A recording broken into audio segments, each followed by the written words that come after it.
laranja natural, sem açúcar. É veneno? Não acredito. Não acreditam?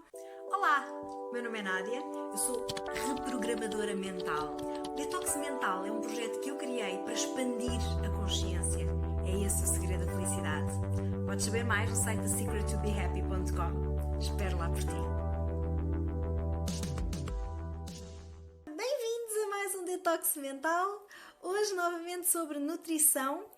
Diz-me o que comes, dir-te-ei quem és. Na semana passada começámos este tema, vejam o detox da semana passada se não viram, porque começámos a falar acerca dos benefícios da nutrição, do porquê da importância da nutrição na nossa saúde.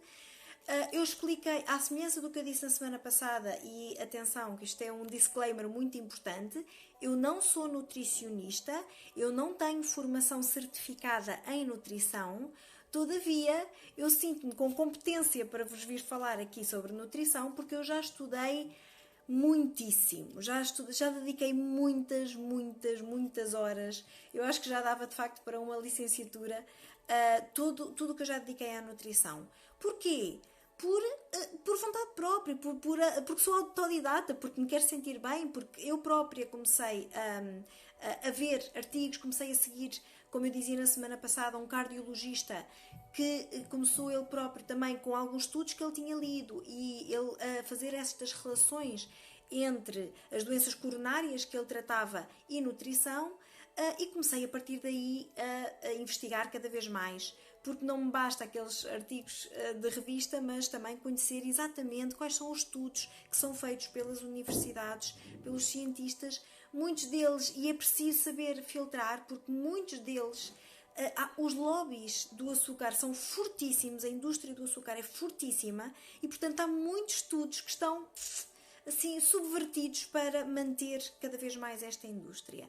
E daí eu, já há algum tempo, já há mais de 3 anos para cá, comecei a estudar muito nutrição, para mim, para o meu bem-estar, para o meu benefício, nunca foi a minha ideia trabalhar na área, e não é. E de facto, desde essa altura para cá que eu alterei completamente os meus hábitos alimentares, e sinto uma diferença brutal. Eu deixei de comer açúcar, como eu disse na semana passada, deixei de comer açúcar há 3 anos, faz este verão 3 anos que eu cortei completamente com o açúcar. Eu não como nada que contenha açúcar adicionado, eu só consumo alimentos que contenham açúcar naturalmente presentes, basicamente a fruta. E pronto, enfim, evidentemente como aveia também, portanto também hidratos que têm açúcar naturalmente presente, mas fora isso eu não como nada que contenha açúcar adicionado. Para quem me conhece sabe que a minha energia é inesgotável e portanto não me venham com histórias de que se eu não comer açúcar andei a cair para o lado. É mentira, é mentira. O açúcar, evidentemente que os carboidratos, os hidratos de carbono, os carboidratos contêm açúcares naturalmente presentes, a ideia de carboidrato é esta, mas o açúcar em si, a sacarose, a frutose, eles não têm nada de bom, e em termos nutricionais eles são praticamente zero, têm praticamente zero nutrientes. Há alguns açúcares com algum nível nutricional, há açúcares melhores e piores, aliás a semana passada falei sobre isso, não é? Há açúcares melhores e piores. Agora aquele açúcar branco refinado, esse então é deitado para o lixo. Bem, para não perder mais tempo, porque já a semana passada não consegui falar sobre tudo o que eu queria, vim a falar-vos então acerca do açúcar e acerca da gordura. Porquê? A gordura foi considerada e ainda é considerada uma das maiores vilãs, e coitadinha, ela precisa de alguém que a defenda, porque de facto foi um grande erro que aconteceu há quase 40 anos atrás, nos anos 80, basicamente nos anos 80, a gordura começou a ser correlacionada com as doenças coronárias, com o colesterol, e começou a ser relacionada. Porquê? Porque os alimentos que contêm gordura contêm colesterol, e então os cientistas, ao invés de investigar naquela altura, fizeram uma linha, um raciocínio imediato de, bem, se o alimento contém colesterol, então o colesterol que nós temos nas veias está ligado a esse alimento.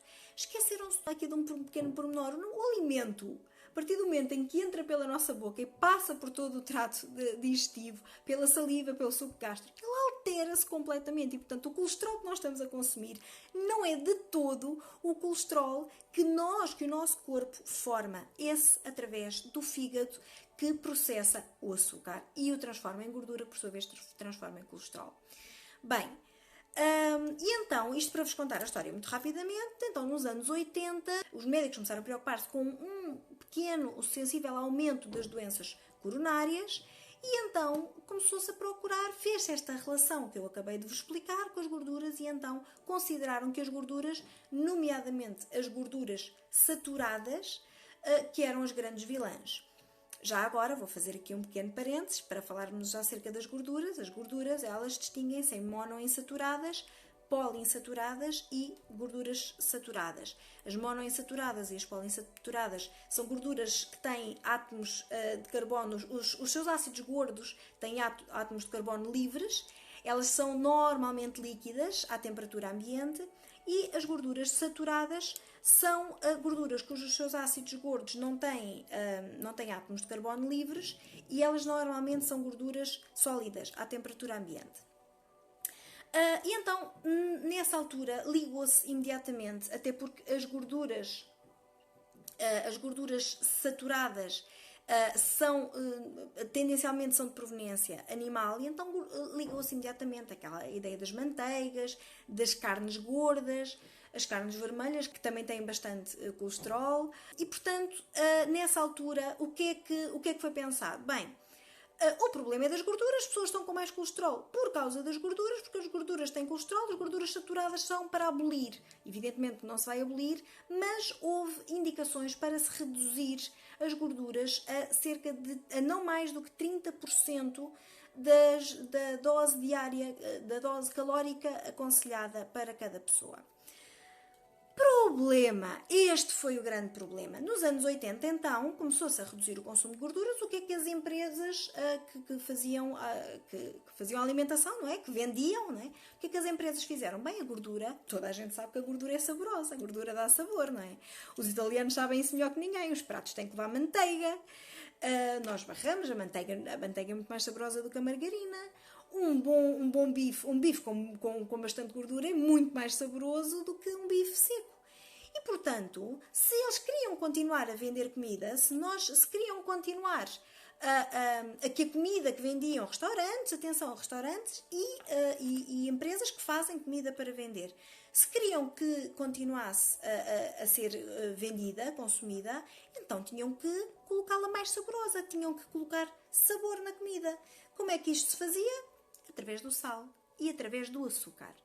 Moral da história, como na altura o açúcar não era nenhum vilão, está tudo bem com o açúcar, ninguém mexe o açúcar, está tudo bem. Tudo que era obesidade, doenças coronárias, tudo isso era diabetes, mesmo na altura era ligado às gorduras. Diabetes, doenças coronárias e obesidade, era tudo ligado às gorduras. Ora, se uma pessoa é gorda, se é gorda é porque tem gordura, se tem gordura é porque come gordura. Foi este o raciocínio. Vejam que o raciocínio científico na altura foi este. Exceto ali algumas pessoas, John Yudkin, um médico, um nutricionista e médico britânico, já em 1970 e picos, portanto, ainda antes desta ideia, já ele tinha lançado o livro, ele tinha estudado e tinha lançado o livro Pure, White and Deadly, puro, branco e fatal, evidentemente a falar do açúcar. O que é que acontece? Com esta evolução da gordura e como não era... não dava jeito às empresas, não é? À indústria do açúcar. Não dava jeito que o açúcar fosse o vilão. Então este senhor foi ridicularizado. Portanto, todos os nutricionistas se uniram contra este estudo. Foi basicamente ridicularizado. Não levaram em conta dados científicos que ele de facto tinha ao retirar o açúcar da alimentação e ao retirar a gordura da alimentação e ver a diferença entre elas, foram completamente ignorados e portanto, a indústria do açúcar, com todo esse lobby, porque era muito... E depois há aqui mais outras questões, já percebi que hoje não vou ter tempo mais uma vez para falar sobre tudo, Mas o que começou a acontecer é que o açúcar começou a ser processado de outra forma. Ou seja, começou, como sabem, o açúcar era o açúcar de cana, não é? No Brasil, então, era assim uma grande produção de açúcar. E descobriu-se que através dos cereais se conseguia retirar açúcar de uma forma muito mais barata. E, portanto, o que é que passou a acontecer? Passámos a ter açúcar que já não era a sacarose do açúcar de cana, que até era menos processada, mas passámos a ter a sacarose proveniente dos cereais e que era muito mais barato, é muito mais barato de confeccionar, saía muito mais barato, portanto o lucro era muitíssimo maior, só que o problema é que metade desse açúcar é frutose. E agora é que eu já percebi que de facto não vou ter tempo para explicar tudo isto, ainda vai ter que ficar para a semana novamente o problema da frutose. A ideia, quando você, provavelmente quem ainda não estudou o assunto, quem ainda não teve aqui, ainda não aprofundou, não estudou a questão do açúcar, ouve frutose e pensa, mas frutose é bom, então frutose vem da fruta, não é? A fruta é bom, o açúcar da fruta é bom. Não, o problema é que o nosso organismo, o nosso fígado, não processa a frutose. Nós não conseguimos, o nosso fígado, que é quem processa o açúcar, é o órgão que sintetiza o açúcar, enquanto que a glucose ou a glicose, que são os açúcares normais dos hidratos de carbono, como os cereais, o arroz, mesmo as massas, as batatas, são maioritariamente glucose, tem um índice glicémico muito mais baixo, ou seja, o pico de açúcar no nosso organismo não é tão alto e o nosso fígado consegue processar esse açúcar, depois dá uma mensagem ao pâncreas para produzir insulina, e a insulina é que vai baixar este índice glicémico e é também o nível de insulina que nos vai fazer pedir ou não mais açúcar. Com a frutose isto não acontece. O nosso organismo, o nosso fígado não processa a frutose e o que acontece por isso é que se diz que é um veneno, porque a frutose é tratada pelo nosso fígado como se fosse um álcool. O mesmo processo que o nosso fígado utiliza para processar o álcool, utiliza exatamente para processar a frutose. E por isso é que surgem as tais cirroses de pessoas que não bebiam uma pinga de álcool. Certamente que, se vocês estão a ouvir isto, conhecem alguém, ou um vizinho, ou um familiar, como é que tem uma cirrose? Não bebia álcool, ou só bebia assim um copinho de vez em quando. Pois, mas se calhar comia muito açúcar do mal, da frutose. E vocês dizem, Nádia, então mas está bem, agora a frutose, então e a fruta? Então também não posso comer fruta, que aquilo está cheio de frutose. Só que a fruta, na natureza, a natureza é perfeita. Entendam uma coisa, a natureza é perfeita. E a natureza envolveu o veneno com o antídoto. O que é que a fruta tem que a frutose em si granulada, não é? Processada, não tem? A fibra. Tem a fibra da própria fruta. A fruta tem imensa fibra. E a fibra é o antídoto para aquela frutose. A frutose vem envolvida na fibra e o nosso corpo processa melhor com a fibra da fruta. E com isto, eu vou-vos dizer uma coisa que me vão atacar grandemente, estou mesmo a ver que me vão atacar fortemente até lerem os estudos que eu li, que eu vos vou indicar depois neste vídeo, que é o seguinte: um copo de sumo de laranja natural é veneno. Sabem porquê? Porque tem frutose e não tem o antídoto, não tem fibra, ou tem muito pouca fibra. Um copo de sumo de laranja natural em jejum é matar o fígado.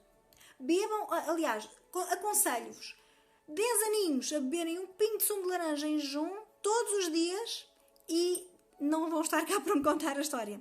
O vosso fígado vai-vos contar uma história bem mais triste do que a que eu vos estou a contar.